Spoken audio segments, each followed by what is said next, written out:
Olá pessoal, tudo bem? Sejam todos bem-vindos. Vocês sabem que nos últimos dias eu andei dando uma lidinha por curiosidade como é que anda o cenário eleitoral, quem anda fazendo o quê, essa mudança toda para partido, né? Fechou a janela partidária, todo mundo tem que se arrumar para disputar eleições esse ano. E aí é muito divertido a gente ficar olhando de longe esse cenário, porque todas as pessoas que estão na política, ou estão lá, ou querem dar uma dicção comentaristas políticos, a gente percebe todas elas defendendo atitudes que são simplesmente ou de sobrevivência, ou que são você caindo numa rede, etc. E muitas pessoas desprezam nós, né, nós pobres coitados, que não sabemos nada, que somos intelectuais idiotas, que só ficam estudando, né? E enquanto isso, quando eu estava observando esses movimentos, eu estava me lembrando da grande figura que representa a astúcia, que é a qualidade principal se você quer entrar na política, né? Se você quer realmente ingressar na política, você tem que ser astuto. E se você não é astuto, ou você percebe que o mundo é cheio de pilantras muito mais astutos que você, tenha a humildade de não entrar nela, né? Que é uma coisa que eu, por exemplo, faço claramente, né?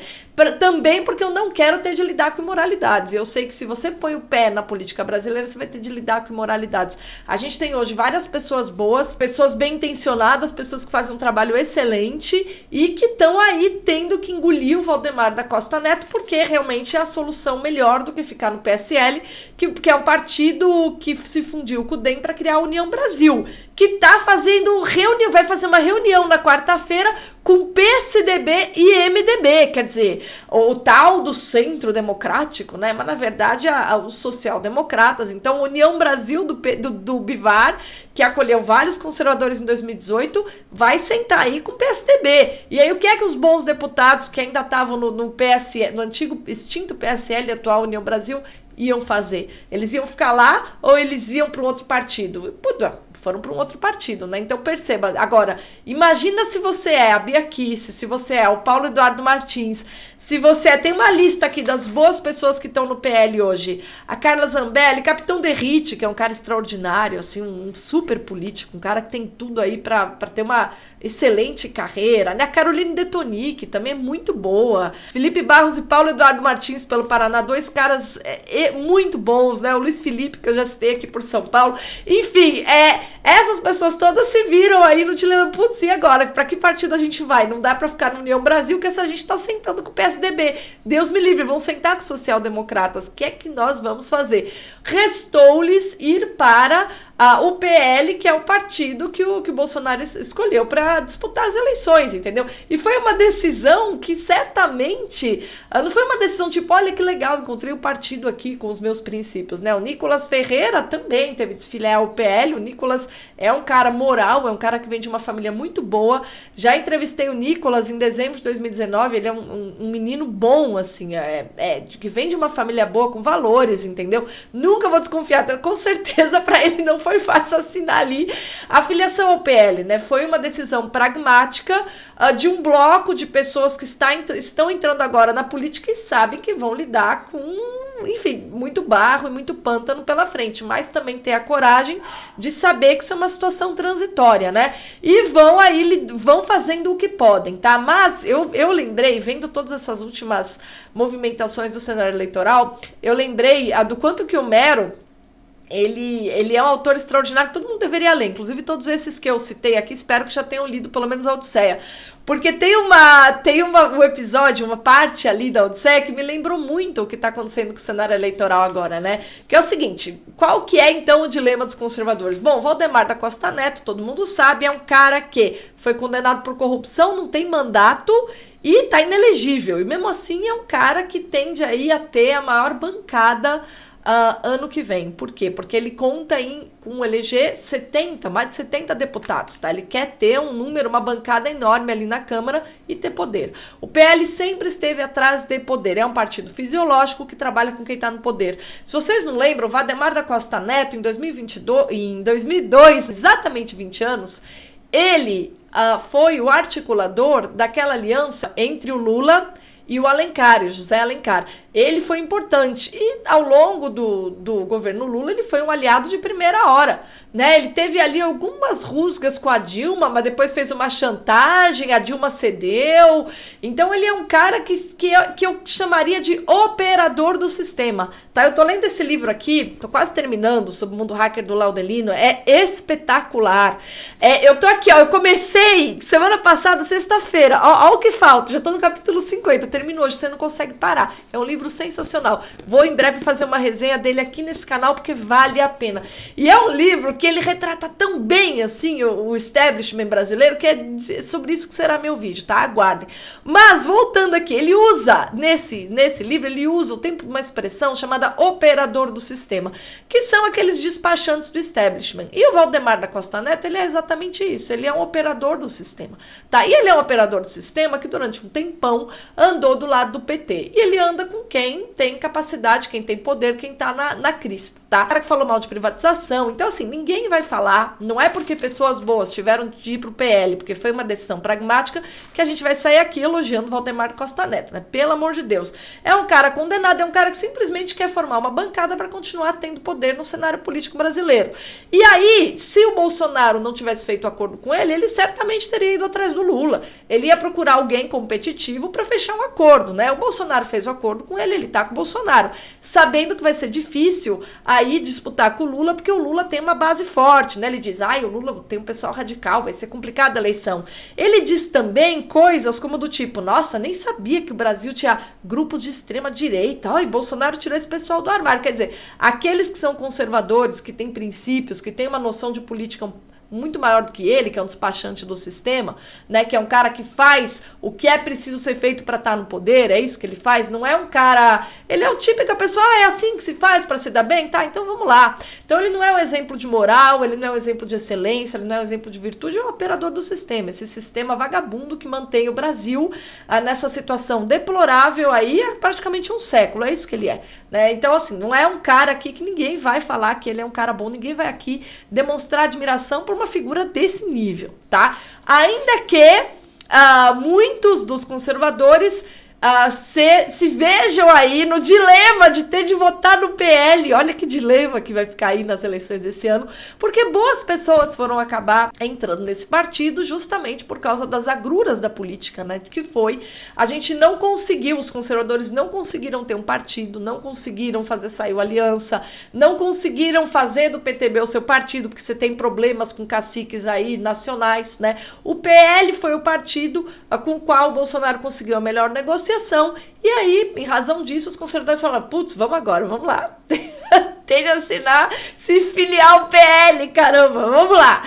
E tiveram que ir por esse caminho. E pior, o pessoal tá achando que o dilema maior é com esses coitados desses deputados? Não, o dilema também é com o eleitorado conservador, que agora, para votar nessas pessoas que são pessoas boas, e não nos esqueçamos, política é feita por pessoas, então você tem de pensar bem quem é a pessoa em quem você vota. Ninguém vai deixar de votar num cara bom como o Paulo Eduardo Martins porque ele tá no PL. Você vai votar nele entendendo que o PL foi o partido, a legenda que deu para ele se candidatar, né? Mas o que eu achei, assim, esse grande dilema, né, que os conservadores vão ter de enfrentar, né? Putz, caramba, vamos ter que votar no partido desse desgraçado, desse Valdemar, que só está em aliança com o Bolsonaro, não tem nenhum princípio em comum, nenhum valor em comum, não tem nada em comum. Ele só está interessado na popularidade do Bolsonaro e no capital eleitoral dos conservadores, tá? É só nisso que ele está interessado. Ele quer formar uma bancada grande para pegar fundo partidário. É mais ou menos a mesma coisa que o Luciano Bivar quis lá em 2018. O Luciano Bivar tanto não tinha nenhum tipo de afinidade com os conservadores e com o Bolsonaro, que não deu certo. Vocês viram que foi uma aliança de ocasião e depois teve racha ali no PSL, né? E aí o dilema dos conservadores é que vão ter de votar para votar, né, naqueles que os representam, pessoas como a Carla Zambelli, o Luiz Felipe, o Capitão Derrite, a Carolina Detoni, o Major Vitor Hugo, Bia Kicis, Felipe Barros e Paulo Eduardo Martins. Para votar nas pessoas em quem confiam, será obrigado a manter no poder, acabar assim, o efeito colateral, né, será ver permanecer no poder uma figura como Valdemar da Costa Neto, que é um operador do sistema. Sendo que em 2018 a ideia era justamente romper com o sistema, ou pelo menos dar um choque no sistema, né? Esse foi o objetivo dos conservadores em 2018, de apoiarem o Bolsonaro. O Bolsonaro vai dar um choque aí, vai dar um chacoalhão no sistema, então vamos lá, porque a gente está precisando disso no Brasil. E votaram em várias pessoas que são a base de apoio do governo, entre eles o nome, né, desses nomes que eu citei aqui, justamente porque são pessoas dignas da nossa confiança, porque são pessoas boas, e são pessoas que se mantêm dignas, sim, da confiança do eleitorado conservador, porque fazem o máximo que podem naquele ambiente podre a que eles estão submetidos. Só deixa eu falar um detalhe do Moro, né? O Sérgio Moro, ele estava ali no Podemos, que era um partido com o pessoal dele, aquele pessoal bem tucano, né? Bem a dissidência ética dos tucanos e tal. Tava todo feliz no Podemos, lá, num partido que era a cara dele também, né? Pudim de pão, sem graça como ele, tava tudo bem lá. Né? Outro dia eu vi o Deltan no Morning Show, fiquei impressionado. Eu falei, pô, o Deltan Dellaiol é o cara que se posiciona, é um cara bom. Esse, com certeza, eu acho que ganha. Eu acho que ele ganha para deputado federal, e ele merece, porque ele é muito claro ali com o seu eleitor, né? A pessoa que votar nele sabe quem tá votando. Agora, o Moro não, aquele pudim de pão, né? Mas, o Moro, ele deixou o Podemos para ir para União Brasil, que é um partido com mais palanque, com mais dinheiro, com mais capacidade, querendo ser presidente. Imagina que ele ia desistir. Eu sabia que ele ia desistir. Ele ia tentar ser presidente dentro do União Brasil. Só que o União Brasil é uma fusão, né? Não é só o Luciano Bivar prometendo para ele que ele ia poder sair a presidente, porque dizem nos bastidores, não sei se isso é verdade, tá? Posso estar aqui repetindo uma bobagem. É algo que se diz, pode ser boato, mas diz que o Luciano Bivar tinha vaidade de ser vice-presidente. Aí ele pensou, se eu trouxer o Moro para cá, o Moro sai presidente pela União Brasil e eu de vice. Aí eu falei, cara, já imaginou se o Moro, pra satisfazer esse sonho dele, né, essa vaidade dele de ser presidente e tentar rivalizar com o Bolsonaro, já porque ele tem disputa o mesmo eleitorado, né? Já imaginou ele ter que engolir o Luciano Bivar de vice? Um cara que, pelo amor de Deus, também, vai ver a trajetória lá, né? Não tem uma trajetória elogiável. É como o Valdemar, é outro operador do establishment, só que é um operador bem baixo clero, né? Um cara que nunca conseguiu o poder que o Valdemar conseguiu. O Valdemar é um operador do establishment de alto escalão, né? O Bivar é um de baixo escalão. Mas já imaginou o Moro com ele de vice? Pelo amor de Deus, aí o Moro não ia poder falar nada, né? Eu estarei contra o sistema. Como assim? Eu ia ficar meio ia ficar sem argumento. Mas olha só o que foi engraçado. O Moro não pensou que dentro desse União Brasil, que é a fusão do DEM, que é um aliado histórico do PSDB, e do PSL, essa fusão, ele não imaginou que iam ter pessoas que não iam querer ele. Você tem esquerda e direita, e o nome que ainda está associado à direita é o Bolsonaro. Não adianta o Moro querer vir pegar a voto do Bolsonaro falando mal do governo Bolsonaro, do qual ele participou e no qual ele foi bem no começo. Tá? Eu acho sempre injusto falar que ele foi mal, que ele foi uma porcaria. O primeiro semestre do Moro no governo Bolsonaro foi bom na segurança pública. Ele teve umas ações boas, e ele poderia ter sido um bom ministro, aguentado ali a vaidade, ficado até o fim, não saído no meio da pandemia e feito um bom trabalho, né, para depois se lançar na carreira como político, mesmo tendo divergências com o Bolsonaro. Quem não tem divergências? Um monte de gente tem divergências. Weintraub tem divergências, Ernesto Araújo tem divergências, mas são pessoas respeitáveis, tá? E que ficaram ali o quanto puderam. O Moro foi tão vaidoso que ele achou que ele fosse maior do que o grande contexto que fez com que o Bolsonaro fosse eleito. Ele achou que ele fosse maior do que isso e saiu aí dando uma de estrelão. E aí o estrelão caiu no conto do Bivar, da sereia, dizem, né, nos bastidores. E ele estava na sexta-feira dizendo, não desisti da minha candidatura, como eu imaginei. Falei, imagina que o Moro vai desistir tão fácil. Quando eu vi o Moro saindo do Podemos, indo para o União Brasil, a primeira coisa que eu pensei foi, ele quer tentar ser presidente pelo União Brasil, que tem mais recurso, né? Ele acha que o problema é que o Podemos não tem recurso, não querer pudim de pão, né? E aí ele foi para lá, pro União Brasil, mas o pessoal, né, reagiu e cortaram o barato dele e disseram, você só fica aqui, amigo, se você for aí tentar Senado ou Câmara, porque se você for querer dar uma de ser presidente, você acaba com nossos planos, né? Os nossos planos são de sentar, e vai ter, vocês sabem, né? Vai ter uma reuniãozinha agora, quarta-feira, entre União Brasil, PSDB e MDB para discutir, eles têm até junho para definir quem será o tal do candidato da terceira via, né? E o sonho deles é assim, uma chapa bem politicamente correta, Simone Tebet e o Leite lá do Sul. Coloca os dois juntos, que é assim a chapa dos sonhos da terceira via. Enfim, e aí não tem espaço para o Moro nisso. Por quê? Porque se você pegar a Simone Tebet com o Eduardo Leite, o eleitor petista, que tem o Lula como opção, se o Lula sai da disputa, eles votam nesses dois, né? O Leite porque faz a gracinha LGBT, e a Simone Tebet porque faz a gracinha eu sou mulher, tá? Então eles dialogam com a agenda progressista. Tanto o Leite quanto a Simone Tebet, eles falam com esse pessoal progressista. Agora o Moro é o cara em quem alguém que votaria no Lula jamais votaria no Moro, entende? Nem que o Moro fosse a última alternativa contra o Bolsonaro. Não sei o que um petista faria, mas eu tenho certeza que um petista não vota nem no Bolsonaro nem no Moro. Ele pode se abster, ele pode fazer qualquer outra coisa, mas não vai votar em nenhum dos dois. E esse pessoal da terceira via eles sabem que para eles terem alguma chance, eles miram sim o eleitor do Lula. Fazem um acordinho ali com o Lula, não, deixa que a gente tem. É assim que funciona a política. E aí, por que eu lembrei do Homero nessa história toda? Porque o Ulisses, quando ele vai passar, o Ulisses está voltando para casa, vocês têm que ler Odisseia, tá? Vale a pena, é um livro sensacional, já falei dele diversas vezes aqui. E o Ulisses, quando ele vai passar por uma região do mar que está cheio de sereias, as sereias eram monstros na mitologia grega. Elas tinham uma aparência de mulheres lindas e cantavam de maneira sedutora que ninguém resistia e ia até elas. Só que, na verdade, elas eram monstros que estavam caçando. E aí, quando os marinheiros se aproximavam para vê-las melhor, elas agarravam e levavam para baixo do mar. Tá? E devoravam. Então, os marinheiros que elas seduziam, na verdade, eram caça. E o canto delas, por mais adorável e maravilhoso que fosse, era uma armadilha. E o mais engraçado é que, em política, todos esses acordos é essa passagem aí que se repete. Mas o Ulisses, como ele é astuto, diferentemente da nossa classe política, que é feita ou de amadores, ou de pessoas bem intencionadas, mas num ambiente cheio de sujeira, ou por operadores aí do sistema de todos os níveis, olha o que o Ulisses faz para passar. Ele quer ouvir o canto das sereias, mas ele não quer perder a tripulação.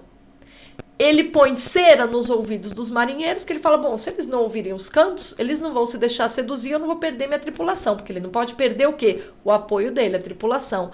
Mas, ao mesmo tempo, eu quero ouvir o canto das sereias, eu não quero me furtar essa experiência. E aí ele pede que os marinheiros amarrem ele no mastro do navio. A tripulação dele faz com que o navio prossiga, né? Ele, amarrado, consegue ouvir o canto das sereias, ter essa experiência maravilhosa e ao mesmo tempo sair ileso dessa experiência. Por quê? Porque ele sabe que o preço, né, da sedução seria a morte. Eu tô vendo tudo isso que está acontecendo com os conservadores esse ano, vão ser eleições difíceis, né? Mas na prática o que a gente percebe é que a astúcia de Ulisses é algo que todos eles deveriam ter em mente o tempo todo, porque o cenário político brasileiro é formado por um bando de sereias, né, cantando essa música, mas simplesmente para te levar para o fundo do mar e te comer, ou seja, te devorar, te destruir, e sobreviver disso, né? Todas essas figuras que são os operadores do establishment, gente como Valdemar Costa Neto, gente como Luciano Bivar, e isso vale para o Moro, que foi no canto do Bivar e agora acabou o projeto dele de tentar a presidência. Esses conservadores que estão nessa situação delicada aí, da qual eu espero eles se livrem no futuro. O momento agora é simplesmente de ter na memória esse trecho da Odisseia, né, que Ulisses ele não deixa de viver essa experiência de ouvir o canto das sereias, ou seja, é preciso também estar perto e ouvir o canto do inimigo para aprender com ele alguma coisa, porque eles fazem parte da realidade, mas não deixar de maneira nenhuma que eles te arrastem para o fundo do oceano e destruam as suas possibilidades, porque senão a gente perde, né, a direita que a gente tem aí nesse incipiente cenário político brasileiro em que a direita voltou a participar da política. Se todos eles, como Ulisses, forem astutos o suficiente para ou colocarem cera nos ouvidos e tocarem o barco, ou simplesmente prestarem bastante atenção no canto, mas amarrados no mastro do navio, eu acho que a gente passa por essa numa boa.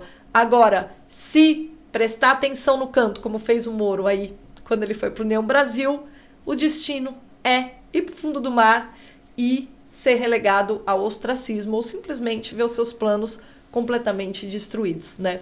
Não sei o que vai acontecer no futuro, mas que o que a gente tem no Brasil é um conjunto de operadores do sistema o tempo todo agindo como sereias das pessoas que heroicamente se colocam à disposição da sociedade para tentar fazer alguma coisa de bom, isso é.